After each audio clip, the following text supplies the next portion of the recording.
మన వాళ్ళకు శ్రావణ మాసం రాగానే నాగుల పంచమి ఎప్పుడెప్పుడు వస్తుందా అని ఎదురు చూస్తారు మన అమ్మ వాళ్ళు అమ్మమ్మలు. అప్పటి కాలం నుండి ఎందుకు పుట్ట దగ్గరికి రావడానికి. ఆ రోజు మనము అక్క చెల్లెలను అన్నదమ్ములు ఎంతో ఇష్టంగా ఎదురు చూసే పండుగ ఈ నాగుల పంచమి.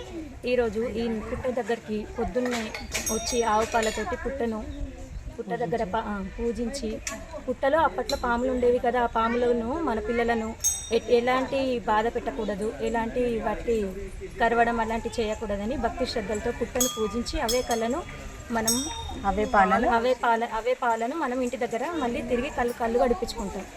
ఇది అప్పటి నుండి వస్తున్న పండుగ. ఇప్పటికీ కూడా మనం నమ్మకంతో మనమందరం పాటిస్తాం. మీరు కూడా పాటించండి. నాగుల పంచమి సందర్భంగా ఈరోజు పొద్దున్న వచ్చి తల స్నానం చేసి పుట్ట దగ్గరకు వచ్చినాక ఆవు పాలు, నీళ్లు, పేలాలు, పుట్నాలు వేసి దేవుడికి నైవేద్యం పెట్టి ఇవే పాలు తీసుకెళ్ళి అన్నలకి తమ్ముళ్ళకి కళ్ళు కడిగి వాళ్ళ ఆశీర్వాదం తీసుకొని వాళ్ళని మనం చల్లగా దీవించాలి.